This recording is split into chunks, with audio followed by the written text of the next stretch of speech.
Viewers, मेरा नाम है डॉक्टर मोहम्मद जुहैब और आप देख रहे हैं DZ वेटनेरियन। आज हम लोग DVM फर्स्ट सेमेस्टर का टॉपिक पढ़ेंगे बायोकेमिस्ट्री का और उसका नाम है यूरिया साइकिल। चलिए शुरू करते हैं वीडियो को। फर्स्ट सेमेस्टर DVM में बायोकेमिस्ट्री 101 का कोड है। आज हम उसमें टॉपिक पढ़ेंगे यूरिया साइकिल। बहुत ही आसान और इम्पोर्टेंट है और बहुत से लोगों को इसमें कंफ्यूजन होती हैं कि कौन सा एंजाइम किस जगह पर लगेगा। तो आज हम इसको बहुत ही आसान तरीके से और बहुत ही शॉर्ट तरीके से इसको क्लियर करेंगे। तो चलिए देखते हैं। सबसे पहले हमें ये देखना होगा कि ये यूरिया है क्या। बेसिकली हमारे पास जब हम लोग प्रोटीन खाते हैं किसी भी चीज़ से, यानी कि हमने गोश्त वगैरह खा लिया, तो उसमें जो प्रोटीन होता है उन प्रोटीन में अमीनो एसिड के मॉलिक्यूल्स होते हैं। अब जितनी चीज़ें इस्तेमाल होनी होती हैं वो तो इस्तेमाल हो जाती हैं, लेकिन जो वेस्ट प्रोडक्ट होती हैं ना, उनको बोलते हैं नॉन प्रोटीन नाइट्रोजन। यानी यहाँ पर आप देखें, ये जो प्रोटीन है वो प्रोटीन में दो चीज़ें आ जाएंगी। एक एसेंशियल चीज़ आ जाएगी जो कि हमारी यूटिलाइज हो जाएगी हमारी बॉडी ग्रोथ के लिए, हमारी बॉडी की एनर्जी वगैरह के लिए वो यूटिलाइज हो जाएगी। लेकिन जो इसकी दूसरी चीज़ है वो है वेस्ट, जिसको बॉडी से बाहर निकलना है। और इन वेस्ट प्रोडक्ट में चीज़ जो आ जाती है ना, उसको बोलते हैं non protein nitrogen. Non protein nitrogen. और इसमें आ जाते हैं आपके पास अमोनिया, फिर उसके बाद यूरिया, और हमारे पास आ जाते हैं यूरिक एसिड। अब ये तीन किस्म के हमारे पास वेस्ट प्रोडक्ट्स हैं प्रोटीन के। यहाँ पर आप देखें, जो अमोनिया है ये सबसे पहले बनता है। यानी कि अब हमने खाना वगैरह खाया, जो प्रोटीन था, जो अमीनो एसिड थे, वो हमारे लिवर में गए मेटाबोलाइज होने के लिए। प्रोटीन क्या हुआ, लिवर में जाकर, लिवर सेल में जाकर ये प्रोटीन कन्वर्ट हो गया दो चीज़ों में। एक हमारे पास CO2 में और एक हमारे पास CO2 में, और दूसरा ये हमारे पास कन्वर्ट हो गया किसमें, वेस्ट मटेरियल अमोनिया में। ठीक हो गया। अब अमोनिया में, अब हम चाहें तो अमोनिया को भी एक्सक्रीट कर सकते हैं, लेकिन यहाँ पर एक बात गौर करनी है कि अमोनिया को बाहर निकालने के लिए, यानी कि अमोनिया को यूरिन के जरिए, पेशाब के जरिए बाहर निकालने के लिए, एक्सक्रीट करने के लिए, इसके 1 ग्राम को निकालने के लिए हमें तकरीबन 500 ml वाटर रिक्वायर्ड होगा। और ये टॉक्सिक भी है, टॉक्सिक इन नेचर है अमोनिया हमारे लिए। हमारे ब्लड में अगर अमोनिया बहुत ज़्यादा हो जाएगा तो हमें डिजीज हो जाएगी, तो ये टॉक्सिन भी है। 500 ml इसका 1 ग्राम निकालने के लिए हमें ज़रूरत है, यानी आधा लीटर पानी हमें पीना होगा सिर्फ इसके 1 ग्राम को निकालने के लिए। यानी इसके 2 ग्राम को निकालने के लिए हमें 1 लीटर पानी पीना होगा। तो इतना पानी हम पी नहीं सकते और इतना पानी हमें अवेलेबल भी नहीं होता। तो ये काम सबसे ज़्यादा जो बेस्ट होता है ये एक्वेटिक एनिमल्स में होता है। एक्वेटिक एनिमल के पास हर टाइम पानी अवेलेबल होता है, तो उनके लिए मसला नहीं है। उनमें जो यूरिया प्रोड्यूस होता है वो उनमें जो अमोनिया प्रोड्यूस होता है, वो अमोनिया क्या करते हैं, 500 ml पानी लेकर उस अमोनिया के 1 ग्राम को निकाल देते हैं, फिर 500 ml लेते हैं, अमोनिया को निकाल देते हैं, फिर 500 ml लेते हैं, अमोनिया को निकाल लेते हैं। उनके लिए मसला नहीं है, वाटर अवेलेबल है, हर टाइम वो वाटर में मौजूद हैं, वो पानी लेंगे और एक्सक्रीट करते जाएंगे, पानी लेंगे और एक्सक्रीशन करते रहेंगे। उनके लिए मसला नहीं है, मसला हमारे लिए। तो इसलिए हमारे अंदर अल्लाह ताला ने एक निज़ाम रखा है कि हम अमोनिया को कन्वर्ट करते हैं यूरिया में। हम अमोनिया को कन्वर्ट करते हैं यूरिया में। क्यों? क्योंकि यूरिया का 1 ग्राम निकालने के लिए, 1 ग्राम ऑफ यूरिया निकालने के लिए हमें 50 ml चाहिए। और ये 50 ml हम इजीली अडॉप्ट कर सकते हैं, अपने अंदर हम रख सकते हैं, और 50 ml हमें मसला नहीं है। 50 ml हमारे लिए कुछ भी नहीं है, तो 50 ml हम पानी इस्तेमाल कर सकते हैं 1 ग्राम यूरिया को निकालने के लिए, और ये मसला नहीं है हमारे लिए। ठीक हो गया। तो हम अब क्या करेंगे, अमोनिया को कन्वर्ट करते हैं यूरिया में। किसके जरिए? यूरिया साइकिल के जरिए। और ये चीज़ होती कहाँ पर है? ये लिवर के सेल में होती है। जो हमारे लिवर है, लिवर के सेल में ये बात होती है, ये काम सारा हो रहा होता है। अब चलिए देखते हैं लिवर के सेल में क्या काम होता है, यूरिया साइकिल कैसे चलती है। सबसे पहले मैंने आपको बताया कार्बन डाइऑक्साइड और अमोनिया मिलेंगे तो ये क्या बनाएंगे, कार्बामोइल फॉस्फेट बनाएंगे। अब यहाँ पर ये पहला स्टेप हुआ, तो इसमें जो एंजाइम लगेगा, अब बना क्या, कार्बोमाइल फॉस्फेट, तो यहाँ पर लिखेंगे कार्बोमाइल फॉस्फेट सिंथेज। सिंथेस उस एंजाइम को बोलते हैं जो किसी चीज की सिंथेसिस के लिए, किसी चीज को बनाने के लिए इस्तेमाल हो। अब हमारा प्रोडक्ट क्या बना, कार्बोमाइल फॉस्फेट, तो उसको बनाने के लिए जो एंजाइम आएगा उसको बोलेंगे कार्बोमाइल फॉस्फेट सिंथेस। तो अब इसकी ये जो पहला स्टेप है, इसके हम नोट में क्या लिखेंगे, first process, it occur in liver cell and especially in mitochondria। ये लिवर सेल के किस जगह पे हुआ है, लिवर सेल के माइटोकॉन्ड्रियल मैट्रिक्स पे ये काम हुआ है, ठीक है। और उसमें हुआ क्या, CO2 join with NH4 positive, यानी कि CO2 मिला अमोनिया से, and then it make carbamoyl phosphate. लिख देंगे हम लोग यहां पर CO2 कंबाइन विद NH4, या आप अमोनिया लिख सकते हैं, and by the help of carbamoyl phosphate synthase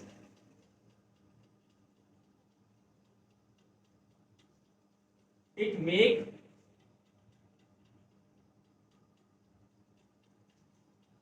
carbamoyl phosphate, यानी कार्बोमाइल फॉस्फेट सिंथेज एंजाइम के जरिए इसने क्या बनाया, कार्बोमाइल फॉस्फेट। ये हमारी डिस्क्रिप्शन हो गई, ये हमारा नोट बन गया। हम पेपर में अगर लिखना चाहते तो इस तरीके से लिख सकते हैं इस चीज को। यहां तक ये हमारा पहला स्टेप क्लियर हो गया। अब जो सेकंड स्टेप है वो देखिए जरा, बहुत सिंपल है। जो हमारे पास ये साइटोप्लाज्म है, यहां पर हमारे पास ऑर्निथीन होता है। ये ऑर्निथीन माइटोकॉन्ड्रिया के अंदर आएगा और ये कार्बोमाइल फॉस्फेट के साथ, यहां से देखो कार्बोमाइल फॉस्फेट आ रहा है और यहां से देखो क्या आ रहा है, ऑर्निथीन। ये दोनों मिलकर क्या बनाएंगे, सिट्रोलिन बना देंगे। अब यहां पर जो एंजाइम इस्तेमाल होगा वो देखें क्या कर रहा है, कार्बोमाइल फॉस्फेट को और ऑर्निथीन को ट्रांसफर कर रहा है, किसमें, सिट्रोलिन में। तो हम इसका नाम बनाएंगे ऑर्निथीन कार्बोमाइल ट्रांसफेरेज, जिसने ऑर्निथीन और कार्बोमाइल को ट्रांसफर किया, चेंज किया, किसमें चेंज किया, सिट्रोलिन में। तो हम इसको यहां पर एंजाइम इस्तेमाल को उसको क्या बोलेंगे, ऑर्निथीन कार्बोमाइल ट्रांसफेरेज। तो यहां पर अब इसका हम नोट कैसे बनाएंगे, सेकंड स्टेप का,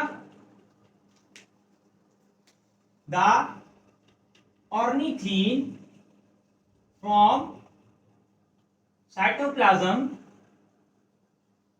enter into mitochondria and by the help of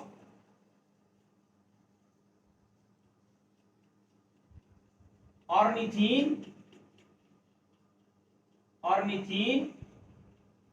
carbamoyl transferase enzyme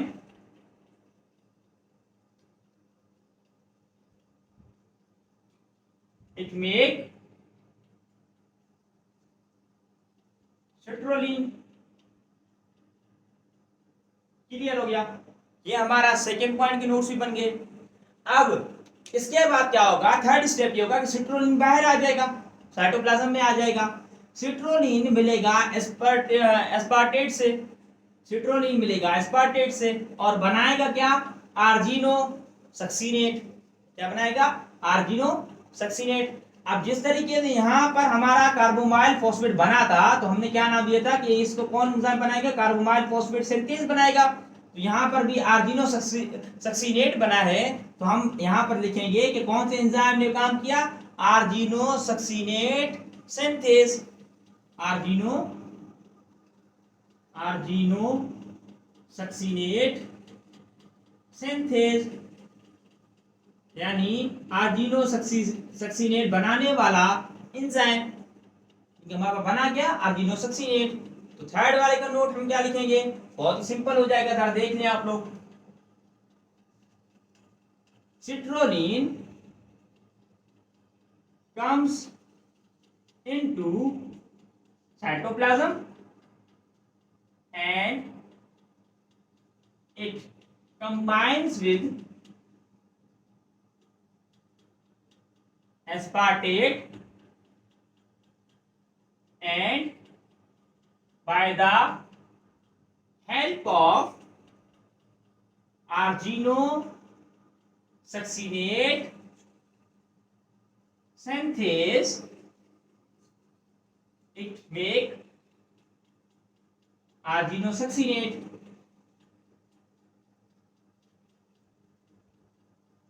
clear, तीसरा पॉइंट में हमारा क्लियर हो गया।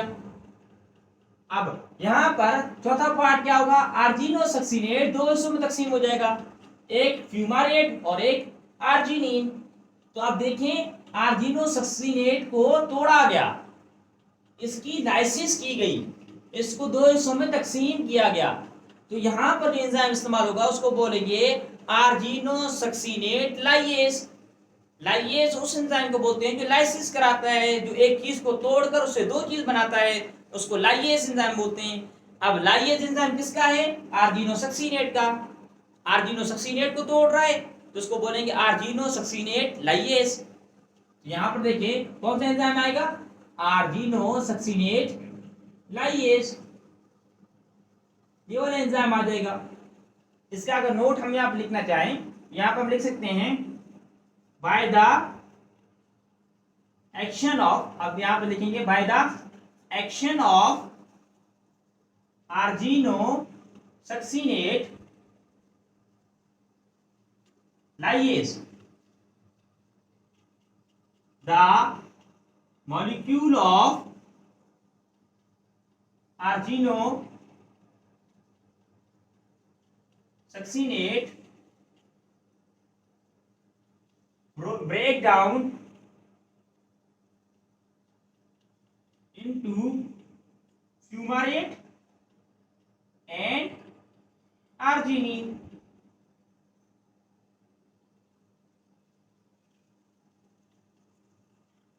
क्लियर, सिंपल है बहुत, ठीक है। अब इसके बाद जो लास्ट प्रोसेस है बहुत आसान है, उसमें क्या होगा, आर्जिनिन दो हिस्सों में तकसीम हो जाएगा। फिर से आर्जिनिन जाएगा, एक तरफ ये यूरिया बना देगा और दूसरा ये ऑर्निथिन बना देगा। अब यहां पर आप देखिए आर्जिनिन टूट रहा है, तो टूटने वाले एंजाइम क्या बोलते हैं, लाइएज। तो यहां पर क्या लिखेंगे, आर्जिनिन लाइएज, यानी यहां पर जो एंजाइम इस्तेमाल होगा उसको बोलेंगे आर्जिनिन लाइएज। सिंपल, तो इसके लिए हम लिखेंगे by the action of arginine liase the molecule arginine break down into ornithine and urea। Simple. अब ये जो ऑर्निथीन है ये दोबारा से साइकिल में आ जाएगा, और ये जो यूरिया है ये यूरिया जाएगा किडनी में, यानी ये ब्लड में जाएगा। ब्लड में जाकर ये 50 ml पानी से मिल जाएगा। 50 ml पानी से जब मिलेगा यूरिया, तो ये क्या, 1 ग्राम यूरिया का 1 ग्राम 50 ml वाटर से जब मिल जाएगा ब्लड में, तो ये क्या हो जाएगा, एक्सक्रीटेबल हो जाएगा, यानी अब इसको हम यूरिन के जरिए निकाल सकते हैं। तो ये ब्लड से सीधा कहाँ जाएगा, किडनी में, और किडनी में यूरिन के जरिए बॉडी से निकल जाएगा। तो ये हुआ रिमूवल ऑफ यूरिया, और जो ऑर्निथीन है वो दोबारा से साइकिल में आ जाएगा, और ये साइकिल इस तरह चलती जाएगी। तो ये सारा प्रोसेस था यूरिया साइकिल। इस वीडियो में हमने इतना ही पढ़ना था। कोई भी बात अगर आपको समझ नहीं आई हो तो आप कमेंट सेक्शन में लिख सकते हैं, और नेक्स्ट वीडियो तक के लिए दीजिए मुझे इजाजत। अपना ढेर सारा ख्याल रखिए। अल्लाह हाफिज।